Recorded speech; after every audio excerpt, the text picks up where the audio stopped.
All right, hello. As always, thank you for your time.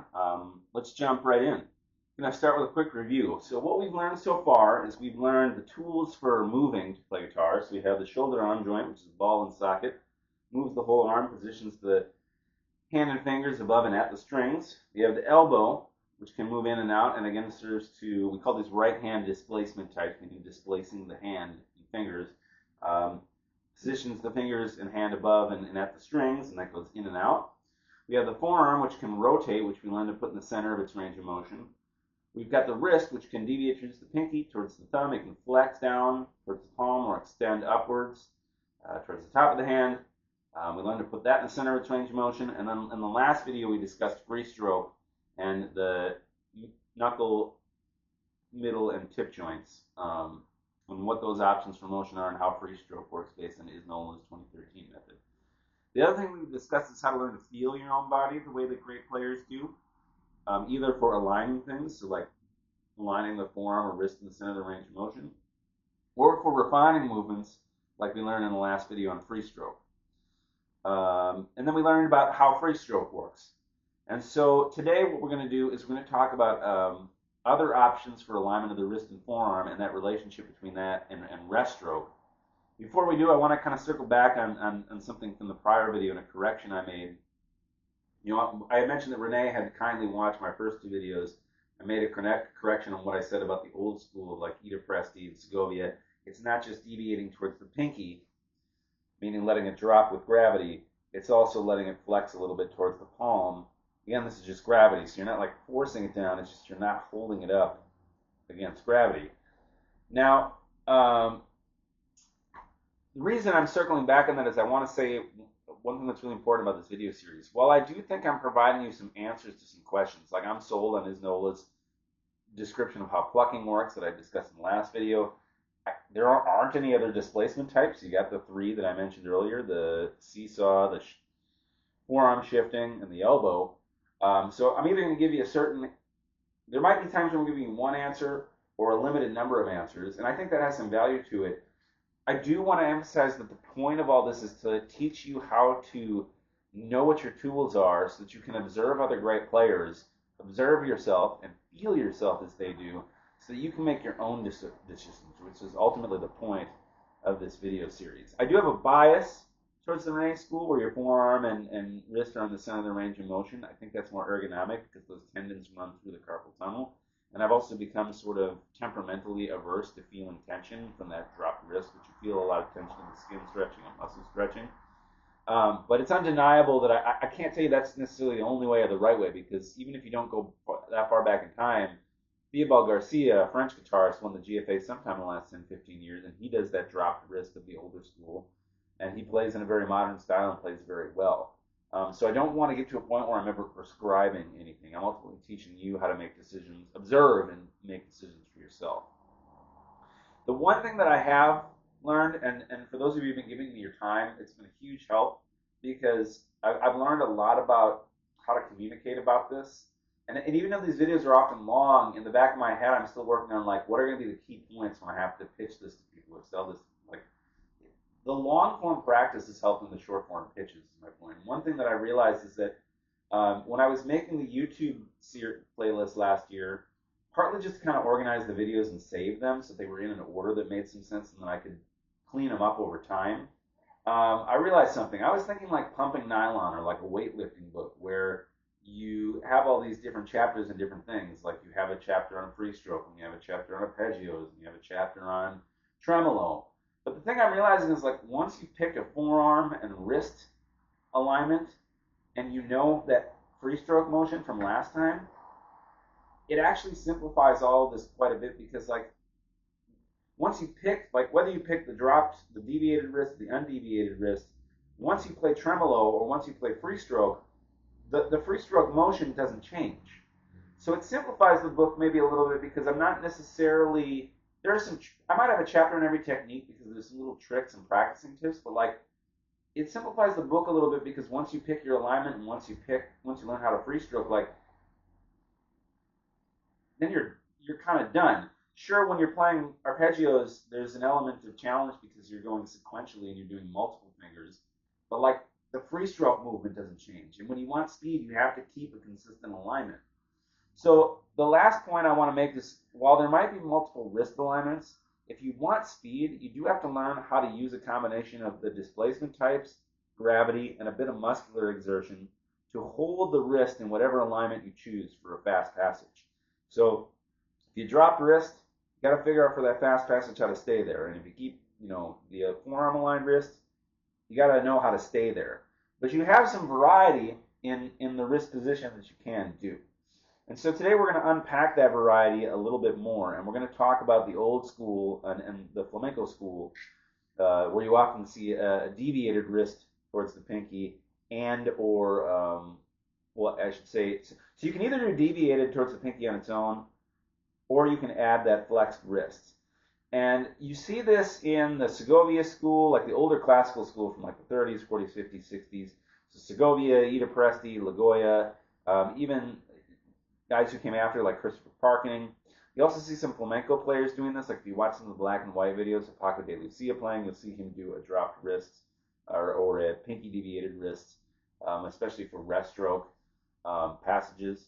And then this hasn't entirely gone away. As I mentioned earlier, Theobald Garcia won the GFA sometime in the last 10, 15 years. And he's a French guitarist. Plays with a very modern sound in a lot of ways, but he does do that dropped wrist of the older Segovia school. So we're going to talk about now what your options are for wrists, which while we're going to focus on the old school and the specifics, I do think there's something to be said for the general rule that, like, once you pick a wrist and forearm alignment, whatever that is, there might be slight variations between person to person based on your setup or whatever. Like, once you pick one, you got to maintain it for speed passages. And there are times, for example, when some players, like Paco de Lucia, for example, will switch between different wrist alignments. Rene also has said he does a little bit of this as well.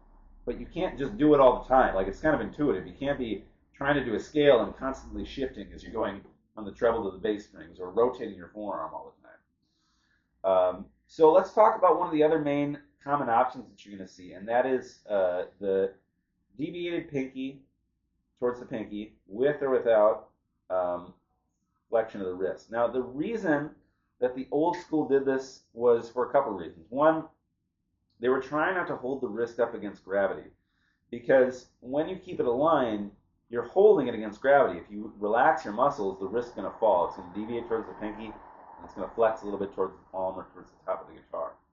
And so they were trying not to hold it up against gravity. Now, this does get mitigated somewhat. Rene will say, like, you got to play like you're walking, because if you're always kind of in contact with the strings in the guitar, in the way that you finger your right hand, or if you use like a anchor finger, like a ring finger or a thumb, constantly being in contact with the strings, then you're no longer holding the wrist up, or at least not holding it up as much, because you're kind of falling on the string. Like, think of it like this. Like, if I'm up in the air, I'm holding the wrist, and then when I press that thumb on the bass string, now I'm not holding the wrist up. It's sitting on top of the guitar. And that's at least alleviating some of the muscular exertion, if not all, of keeping it aligned. So there are ways to keep in contact with the instrument to avoid holding it up. But in the old school, they were really trying to emphasize not holding it up by letting it drop. And the other thing that did is that in the older school, they had a more rest stroke driven playing style. And basically with rest stroke, in free stroke, you're coming at an oblique angle, and so if this is like an imaginary string, you're coming at an oblique angle and you're plucking into the palm somewhat.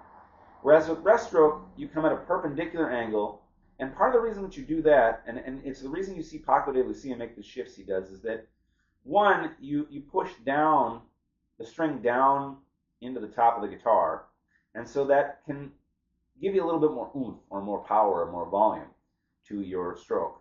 But the other reason you come at a more perpendicular angle is that way it's kind of, think of it like a karate chop. Like, you wouldn't want to chop a block of wood or cement at an angle. You want to cut it right through the center. And so it's kind of the same idea that they're trying to get it with rest stroke. Is get a perpendicular angle of attack for that rest stroke so that you're playing either off the center of the nail or even somewhat off the left side of the nail, so that you can kind of slice through it. Because if you try to do the same thing in an oblique angle, so like you start in that free stroke position and you just went down, you kind of drag across the string doing that. And so that wouldn't be very functional. Now there are two ways to make that angle perpendicular. One is to drop the wrist or deviate it towards the pinky. And if you try that yourself, you'll see that it goes from a more oblique angle to a more perpendicular angle. The other way to do it is to make a shift where you use the shoulder to arm joint, you change the forearm contact point until you get more perpendicular.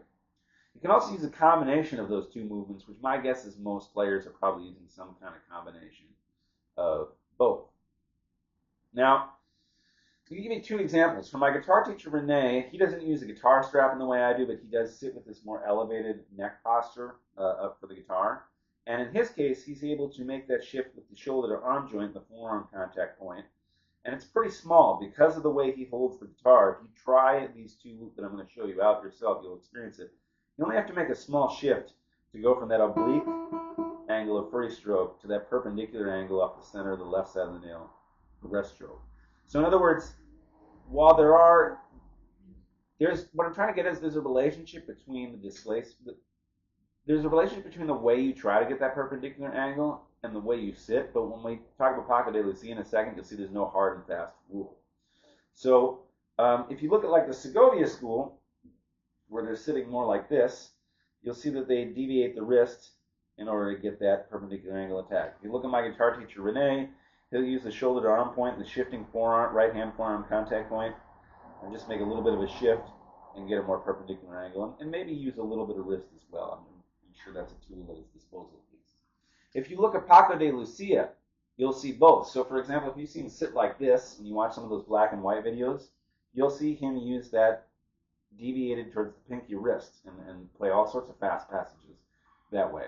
But if you look at him in more modern videos where he's in color and not black and white, you see him sitting with the crossed leg and like this, a lot of times you'll see him do chordal passages or free stroke passages or contrapuntal passages, and then you'll see him do this shift where he goes like this. And that is to get it playing off the center or left side of the tip and nail of the finger and make that attack more perpendicular to the strings. Which, if you think about it, is the same, he's using that shoulder to arm joint and the shifting forearm contact point, just like my guitar teacher, Rene. So while your sitting position tends to influence which way you go about it, and certain sitting positions tend to facilitate certain ways of doing it. So like, it just is, if you try it yourself, it's a lot easier to make this shift. And when you're sitting in that Paco position, you got to make this huge move. And you're really holding up like your whole arm. But he does it, and he's a great player, so it works. So what I'm trying to get at is I want you to see there's a relationship between sitting position. I want you to think holistically about this. There are no rules. I can't say, well, if you sit like this, you can only get your rest stroke like this. So for the plucking motion, we play off either the center or the left side of the nail. As we discussed earlier, that oblique angle is just great. You're gonna brush too much of the string. You want that karate chop straight through the center. The other thing that you're going to want to do too is that the way that you get there isn't. You also want to factor in the forearm, because in order to get off basically there's two things that can rotate. One is the shoulder to arm joint can twist the whole arm. Remember, it's a ball and socket, so it can kind of twist a little bit, and then the forearm can twist. And so you want to do as much of that as you can with gravity as possible, particularly the forearm. So if you're in free stroke and you want to switch to rest stroke, you use the shoulder to arm joint to kind of move the forearm contact point rather than towards or away from the elbow or wrist. You want to kind of shift the whole thing over so that like you're not twisting your forearm. It's more like you're just moving it over a little bit so that gravity sort of lets it pull over. It's a combination of the elbow and shoulder to arm joint. And in fact, depending on how you're sitting and how you're playing, it's probably going to be mostly elbow driven. So like you can see here, I go from this to this. And I'm sort of exaggerating it a little bit for the camera, but it's like you flex that elbow in, and as you do that, the forearm rotates this way, and that's what gets you that alignment from being like free stroke to rest stroke. So more off the right side of the nail, whereas rest stroke is more off the center or left side of the nail. As far as the stroke goes, the other thing that you want to do is you want to pull back. So when you're playing free stroke, the joint, the middle joint is going to be like either above the string you're playing on or slightly behind it. When you're playing rest stroke, and I think this is one of the keys to how Paco gets as fast as he does, you're moving back more. And if I show you with my little imaginary string, it's like here's free stroke where you're at an oblique angle, and you make it perpendicular. And then if you look at Paco, especially if you can find a video from the side, he's back a lot. And I think there's two reasons for that. I think one, you can push the string into the soundboard more that way. And two, I think it's because it reduces the distance between the back of the finger that you're plucking the string with and the next adjacent string, meaning that once you make that pluck, you fall right in pretty quickly to that next adjacent string. So if I'm plucking the high E, if I'm forward a lot, there's more space between the plucking finger, the high E string, and the adjacent B string. But if I bring it back, you kind of just fall right into that B string. And so that probably facilitates some speed, is my guess as to why he does that. And there's no right or wrong way to do it. I mean, just to give you an example, like you can do rest stroke in a free stroke, with the forearm aligned like the modern school and the wrist aligned like the modern school, and not go back like I'm describing, and do it just to play just to emphasize the melody. So like.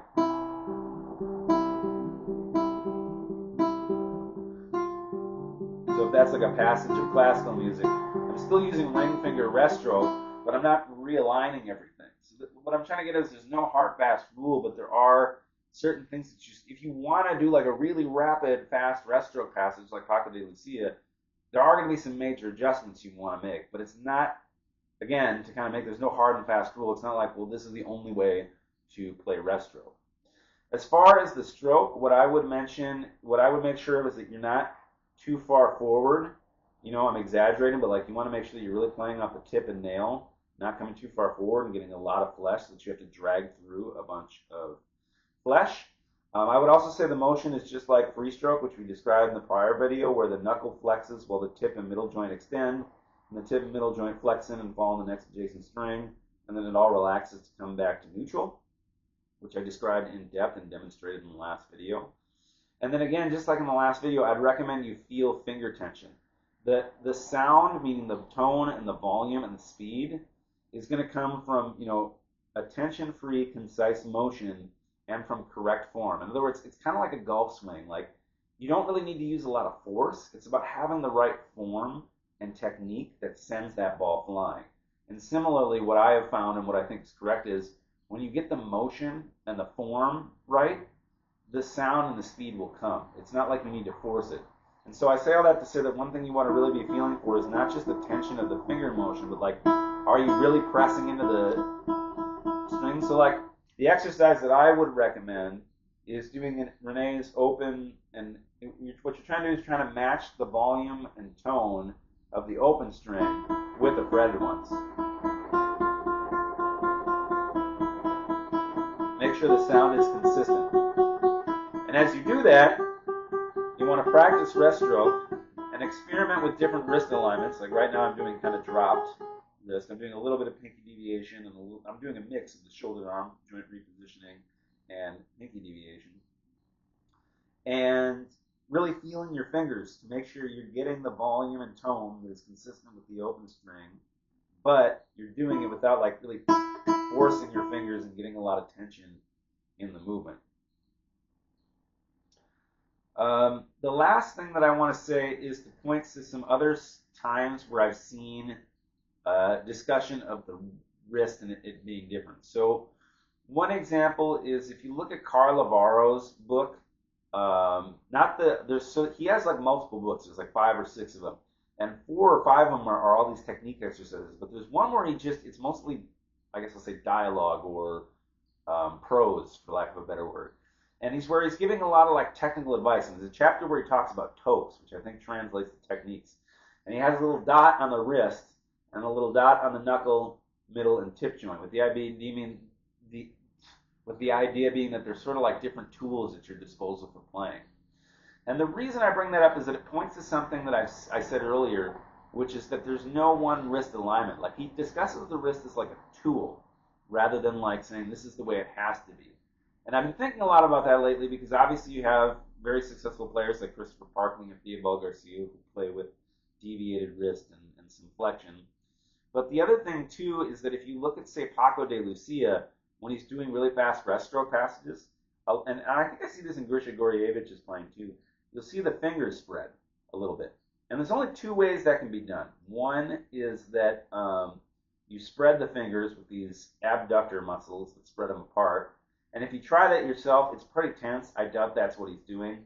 The other option that I think he is doing is he's flexing the wrist, and that's where some of that finger, because remember, as you flex the wrist, those tendons that operate on the fingers run through the carpal tunnel of the wrist. And so as you flex the wrist, you're pulling on those tendons that run through the carpal tunnel, which affects the wrist. And so the spreading is coming from the wrist flexion. And you can feel it's less tense than if you spread them with the finger muscles themselves and if you use the wrist. And I think he might be doing that for two reasons. One, it might just be the result of doing a dropped wrist, but it's interesting that he does that. Here's the connection I'm trying to make. When I read Carl Navarro 10 years ago, I was like, why does he have these dots on the wrist and the knuckle joint, the tip joint, the fingers? Why does he kind of consider them different tools? And I still don't feel confident. I know we're hitting the ceiling of what I know about what virtuosos think and how they feel and how they move their own body. But I feel pretty confident in saying it's worth your consideration to see this. I think the reason Paco de Lucia is spreading his fingers, or the way he's doing it, is through flexing the wrist a bit, not too much, because you don't need it. Otherwise, you'd be like playing like this, and that'd be kind of awkward and weird, and probably be restricting the motion of the fingers too much, because as you flex the wrist, it becomes harder to flex the fingers for the plugging motion. But maybe if you do it a little bit, if you do just a little bit of wrist flexion and get a little bit of finger spreading, remember, you're flexing and then extending back to relax. You flex and then you let it relax, flex and let it relax, flex and let it relax. So I'm wondering if by flexing the wrist, which extends the fingers, it's like you're kind of tightening up the motion. Like, because you've now extended those fingers a little bit by flexing your wrist, remember, I just said that if you flex your wrist too much, it extends your fingers and you can't flex them very well. Well, I'm kind of wondering if the reason Paco de Lucia spreads the fingers is because he's flexing his wrists so that the fingers get extended, so that when he does flex them for rest stroke, it almost restrains him from being able to flex a lot. And that maybe facilitates speed. In other words, it sort of is a trick for keeping that plucking motion really concise. I can't tell you that's the case. I can only tell you I've observed him make that move a number of times, and it's a plausible explanation. And I also see Grisha Goryevich do some things kind of like this. I would encourage you to look for yourself. I think the key point of this section of this video is just to illustrate that, like, I want you to learn how to observe and make your own decisions, and that there isn't like one dogmatic way I can tell you to do anything. So thank you all for your time, and have a good rest of your day.